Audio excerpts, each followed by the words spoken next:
What's going on, everybody? This is dkdynamite for an unexpected video here for you guys tonight. Of course, right as I stepped out of the house, as per usual, a new blog post ended up releasing. Didn't expect a new blog at around 4 p.m. Central. Usually we get marketing at around 12, but cannot complain because this update they provided us with does contain a number of fixes that you guys have been waiting several weeks for. Hopefully, this does calm the community down a little bit as we get into Season 2, but there are a number, and I mean a number of issues with the game that some folks have been waiting for more communication on, and I think the transparency that we were all hoping for has finally been provided within this specific blog. So as they wrote, ahead of Season 2, they have updates on Ricochet, Warzone, MP, and Zombies. Ahead of the Season 2 launch on January 28th, they're here to address the comprehensive feedback that they've been hearing from our community in recent weeks and to tell us what is being done right now to improve the game. So, members from various development teams and studios dedicated to specific systems, modes, and functions across the COD franchise have provided insight into the following: cheating in bans, ability to disable crossplay on consoles in ranked, thank God that's finally a thing, server issues, quality of life updates, and requested bug fixes. Please refer to timestamps down below if you want to skip around to a certain topic, but those are the main points we're going to be getting through here thanks to this blog. Just to remind you though, as far as actual content for Season 2, maps, modes, weapons, operators, that'll be revealed at some point early next week with a roadmap and a trailer, of course. I'll be breaking all of that down here on the channel. Make sure you guys have notifications on. But jumping right into things, an update from the Ricochet Anti-Cheat team. Instances of cheating in COD, particularly in ranked across both MP and Warzone, are frustrating and severely impact the experience for the community. They're here to tell us about what's being done and the plan for support throughout 2025. As they wrote, live now, don't go after me for this, they're claiming that what is live right now includes the following. And I also just heard that apparently there's a free weekend going on for a certain cheat provider, so cheaters are running rampant everywhere this weekend across Warzone, ranked. I get that, but according to this blog, what's live now is this: updated detection models for behavioral systems such as aimbotting and other data points, including account trust and hardware identifiers to target serial cheaters. So people that have cheated multiple times, maybe on different accounts. They're claiming that 136,000 rank play account bans have actually happened since the mode launched. How many of those folks have made new accounts though and didn't get detected again? That's a big question. But they've also provided a tool enhancing cross-examination, focusing on reducing the time it takes to action accounts, So hopefully ban sweeps are going out faster, but a lot of folks out there experiencing an issue against cheaters don't really feel that the ban waves are happening any sooner, which is odd. But they mentioned new detection and warning systems for spam reporting by accounts. They mention here that it's important to clarify when a user spams the report button in-game multiple times against the user, or someone uses an illegal cheat tool to spam 10,000 reports, the system apparently does not consider more than one single report from a player versus another. A lot of folks will disagree with what that says, and I get it, right? There's lots of evidence out there. People have been spam reported, have been insta-banned from the same lobby they got spam reported in. I get that, right? Just reading what the blog does say. As they also mentioned, new detection and warning systems for repeat playing with cheaters' behavior. When a cheater is banned, our system will detect other accounts that it had regularly partied up with and raises flags for investigation to combat boosting and other cheater behavior. So, like I've also said in plenty of recent podcasts, actions speak louder than words. I totally get that, so it'll be great to see the kind of execution behind a lot of these new changes that they mentioned here and outlined in this blog, right? What will the execution look like at the start of Season 2 and, of course, as we get into Season 3? But as I said, they want to address IP-based banning. The reason that they don't utilize IP-based bans for anti-cheat is apparently because they tend to take action against entire groups within a range that aren't problematic. For example, a college campus or internet cafe would be swept up in an IP-based ban when only a single machine was targeted for maybe a single cheater alone. But in December, they announced they're implementing major upgrades to the currently online and active kernel-level driver for Season 2, as well as upgrades to the server-side systems in early 2025. Here's more on what to expect from these updates and when they're set to be added. So Season 2, I love this clarity, by the way. We're looking at exactly what is releasing with each season. So with Season 2, new and improved client and server-side detections and systems, major kernel-level driver updates, including improvements to driver security, and reinforced encryption processes. New tampering detection system is also being added, but as we go into Season 3, in case this isn't enough to counter a lot of the cheating right now. Obviously, cheating will never be at 0%, but if this isn't enough to counter the cheating issue, which I don't think it will be, then in Season 3, a multitude of new tech, including a brand new system to authenticate legit players and target cheaters, is getting incorporated. But as we get closer to Season 3, which I think is going to be around, I'm guessing, very late March. I don't think early April, but very late March. They're going to dive a little bit deeper on these systems. However, it's important that we don't provide too many details that could give cheat developers a peek behind the curtain. So that's the thing, right? I totally understand this statement right here, where they don't want to give away too much as to how Ricochet works, because then it'll give some cheat providers the upper hand to start developing counters to the Ricochet update. So I do get that. Believe me, I do get that. The issue is we need more transparency as soon as possible. And today was a good start, a step in the right direction, 100%. But if you're wondering, why don't Activision just sue some of these cheat providers like Epic just did recently for Fortnite? Or why don't we have the Vanguard level anti-cheat that Valorant has? Well, they address some of that here in this blog. So as they mentioned, they're not slowing down in the mission to shut down cheaters whose only mission is to ruin the fun for everybody else. And they're confident that the combination of the updates above, so all of this, should be enough to counter the problem. But Activision's continued legal actions against illegal cheat sellers will continue. It will provide a demonstrably healthier gameplay experience going forward, so certainly expect more legal action against the cheat providers. Hopefully a lot sooner than what they've been doing as of lately, or hopefully a lot faster than what they've been doing as of lately. Get some of these cheat providers sued, man. Get them in court. Start threatening and just scaring that whole industry away. Hopefully some action happens when it comes to that front. But for those wondering on server stability, packet loss, and lobby crashing, I'm going to guess something right now, though. Folks that have weaker internet connections are probably having issues with texture streaming while playing Black Ops 6 in Warzone, but that's obviously not the only problem. I'm aware of that. So as they've said, we've seen community reports of increased rubber banding, packet loss notices, and server disconnects in recent weeks, and in certain regions where some players may not have access to as many servers as others. So the team at Demonware has narrowed down specific causes of these issues that could affect all players, and new improvements have been made to Call of Duty server infrastructure this week to reduce targeted cases of malicious activities on the infrastructure. But they remain committed to combating individuals and organizations who intend to ruin the gameplay experience for others. It is an industry-wide issue. It's not just something you see with Call of Duty, but with the new improvements now in place for BO6 and Warzone, they're already seeing improvements in stability on the back end. Obviously not a one-size-fits-all solution for everybody, but I'm guessing as you go into Season 2, you start seeing some smoother and smoother servers. But they also mentioned the team has solved some server issues in regions that had recently experienced instability and will continue to act quickly to resolve these as they pop up. As always, the COD teams will continue to keep a close eye on performance and make adjustments as necessary to deliver the best possible player experience. I know it doesn't really say too much, but let me know in the comments if you're still experiencing server issues. I think I've only really had server problems while playing Warzone, not multiplayer or zombies, but let me know what your experience has been down below. I'm really curious to see where you guys are at. Now, also an update from the disruptive behavior team when it comes to voice moderation.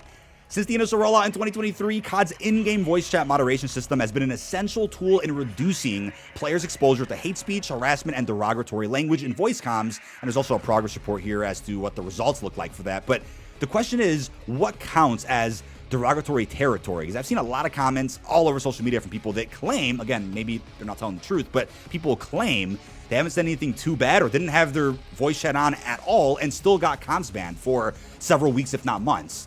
Activision is claiming that players should have the freedom to trash talk, and we're constantly working with our teams to make sure moderation is solely targeting conversations that veer into derogatory territory. I wish we had a little bit more clarity on what that means, though. How far could people take it? Obviously, there's very clear words that shouldn't be said, but when it comes to trash talking, what is safe trash talking in this new day and age? We really don't know what that means. But the player support teams are consistently examining moderation systems to make sure we get this distinction right.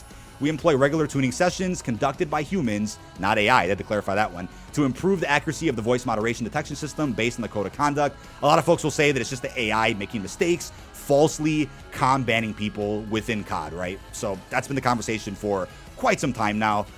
We'll have to wait and see exactly what's going to change when it comes to being comms banned. I just don't trust it in general. I'd rather just be on Discord talking with the boys, because you might make jokes to one another that, oh, you're bad at the game, or you're terrible, or you're trash, you're shit.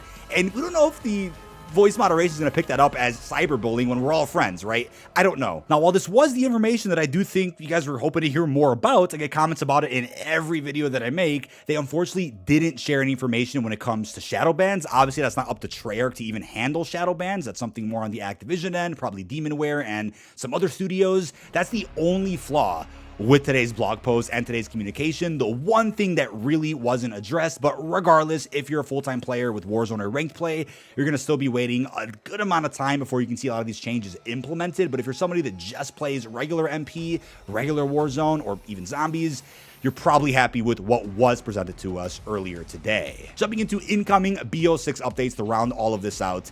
Pretty cool information here that I'll of course recap in some separate videos for those that don't make it towards the end of this one.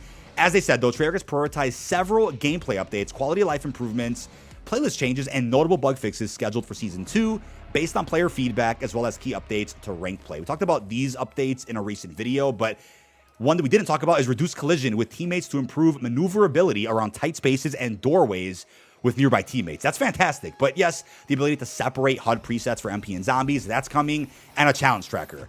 As far as gameplay and quality of life changes that we might have expected within the later half of Season 1, it seems like all this is being prepped for Season 2 instead, which I suppose makes more sense at this point. But yes, a weapon balance pass, bullet penetration updates, further reducing weapon motion when doing certain actions, improved player visibility, simplifying and expanding requirements for prestige calling card challenges. Then later in Season 2, they're planning on adding an icon over an opponent's head when you shoot them if they have Warcry active, so you know they've got faster health regen. That is brilliant. Thumbs up for that one. That clears up confusion. Playlist changes, expanding the number of featured playlist slots, bringing Gunfight back. Thank God. I know it's already live right now back in BO6, but that's cool that they're going to probably keep it permanently in featured playlists. Keeping Stakeout 24/7 in featured and or quick play, and then planning a small maps mosh pit shortly after season launch for camo grinding. High profile bug fixes. Gearhead will now properly increase the charge rate of field upgrades. Free-for-all will accurately calculate the scoreboard by kills, and the winner circle will accurately showcase the top 3 free-for-all players. Ninja will no longer be able to reset between respawns or round transitions in certain modes. Fixes and tuning for a large number of calling card challenges. But then for ranked play, this is a big one. They're enabling the ability to disable crossplay for console players who want to compete only against other console players. This has been asked for several weeks now. Thank God this is finally being incorporated, just to ensure that if somebody's cheating and you can determine that they're cheating guaranteed, at least you know that they're not coming from a PC. Yes, there are console cheaters. That's also a problem, but it's significantly less of an issue compared to the PC cheaters that are out there. So if you run the cheaters on rank, you'll know for sure they're on a console at some point in Season 2. We'll be monitoring closely and we'll consider further changes to prioritize the integrity of the ecosystem. And we'll have more details to share as we get closer to the launch of this feature. Very cool. So during Season 2, maybe not the launch on the 28th, but at some point, hopefully in early February. Vote to forfeit is coming at Season 2 launch, which allows players to vote with their team to end the match early if the team is getting blown out or we've lost a teammate. That's awesome. Forfeited matches count as a standard loss and do not result in the SR penalties or suspensions. The ability to rejoin ranked is also planned for later in Season 2. So I'm guessing anything that's planned for later in Season 2 could be maybe mid-February, closer to Reloaded, hopefully sooner, but at some point in Season 2. New ranked player awards will include camos for gold rank and up, Jacko PDW blueprint for 10 wins, and a large decal for 100. They'll give us images of this in the Season 2 blog that's going to be coming out in the next few days. And for zombies, they already went over all this on Overhaul 5 Day that I made a separate video about just a couple of days ago. But to round everything out, we have some Warzone updates. So as they said here in this little paragraph, they're going to be focusing less on actual content and more on gameplay tuning in the second season, which I actually fully support because it'd be a complete waste of Verdansk or a bunch of LTMs or other features if all of that releases in the current state that Warzone is in. I know it sucks having to wait several seasons for a state of the game that we should have launched with and should have saw with the integration in Season 1. But I think it is better that they wait on releasing more content and focus more on some of those smaller changes that the game needs and some changes that maybe we already had in Modern Warfare 3 last year that we have to get added back into the current Black Ops 6 Warzone. But as I said, the priority is having the most solid foundation that Battle Royale can offer, and are excited for players to see everything go live. So, in order to deliver meaningful updates to our players, new content originally planned for Season 2, possibly for Verdansk, has been shifted to create bandwidth to address foundational issues. That probably means that content's coming out in Season 3. So you're going to see updates staggered across the season, and with quite a few quality of life changes coming mid-season. Hopefully that makes sense. Key gameplay and quality of life adjustments that you could expect. As they mentioned, the ongoing challenge lies in finding the right balance of innovation while preserving the core DNA that makes the game uniquely Warzone. We're introducing a number of gameplay adjustments in Season 2 and beyond that we hope players will be happy to see. Looking for that sweet spot. I think Modern Warfare 3 Warzone was in a bit of a sweet spot. So hopefully we can go back to kind of what that felt like a little bit on top of Black Ops 6 Omni movement. But reload speeds, faster for all weapons, reduced penalty with sprint to fire jumping, adjusted bullet penetration across most materials, weapon swap speed increases, removed burst and semi-auto rifle and low rarity pistols from ground loot, allowing for more confidence in knowing how your weapon will fire when you pick it up, movement adjustments, increased jump speed and successive jump height with one unmodified successive jump, increase the speed of the parachute cut animation, and increase player velocity when landing from a cut parachute, and for smoother transition into full sprint. I will, of course, leave this blog in this video's description if you want to read more, because this video would be far too long if I go through everything, of course. But reduced reverb effects to improve directionality of movement audio produced by other players. A lot of perk changes, as you could see. A lot of this, of course, was based on feedback that I'm sure they received since the integration in Season 1. Changes to dexterity. Veteran now significantly reduces the damage ticks of gas grenades. Lots of changes here with equipment and kill streaks. You can almost consider this patch notes for Season 2, if anything. So I'll, of course, recap all this in a separate patch note focused video when it comes to some quality of life for Warzone. But miscellaneous body shield functionality has been limited. No longer automatically releases players in free-for-all, or free fall, excuse me. No longer provides an outline of the victim's teammates through walls, and removed manual release of players. Keeping them alive must end with an execution. Interesting. The flares that fire out of buy stations when a player is brought back can now be pinged to increase visibility on redeployments. Hell yeah. Match that tracker font adjusted for better readability at lower resolutions. Hell yes. And then some other bug fixes, many of which have already been included on the Trello board that Raven put together for Warzone. Lots of map and gameplay issues, weapons and equipment, perks and contracts, and even operator changes. But with ranked play, Season 2 ranked play for Battle Royale will see a refinement to the amount of SR required and adjustments to deployment fees. These updates aim to soften the on-ramp into accessing ranked play and make the top end truly competitive. I'm sure we'll end up getting Verdansk ranked play for Battle Royale at some point in like Season 3 or something. But as a parting thought, I want to take a moment to reflect on the significance of BO6's integration, the largest in COD history, as they claim, which for the first time has brought our teams and products together into a unified development environment. While this transformation has presented its share of obstacles, it paves the way for more ambitious updates and closer collaboration in the future. They're essentially laying a foundation to make new technology immediately available to all the studios, improving development pipelines and the stability of porting features between titles. I thought that's what we already were leaning towards with MW2 and 3, since they're also under the COD HQ umbrella. I figured that would have made things easier for Black Ops 6 and other Warzone integrations. I guess we're just now getting to that point where it should be easier to incorporate features like challenge tracking, which already existed in a COD about a year before the new COD came out. So we'll have to wait and see what this means for the future. Again, I understand we want to see what the execution is going to look like for a lot of these new changes, but they did promise ambitious plans and plenty of new content coming into Call of Duty for 2025. And what's being outlined above is only the next phase in a series of ongoing updates with one mission in mind: making the game secure, social, and fun. Ladies and gentlemen, leave all your thoughts down below in the comments. This has been dkdynamite. What are your thoughts on this communication as far as Black Ops 6 and Warzone? They gave some good clarity here as to what each of the teams are working on, and some good timelines and pipelines of when some of these changes should be released. With that being said, I'll be following up on a lot of this in a future podcast and in separate videos, of course. Really hope you've enjoyed, and peace out, everybody.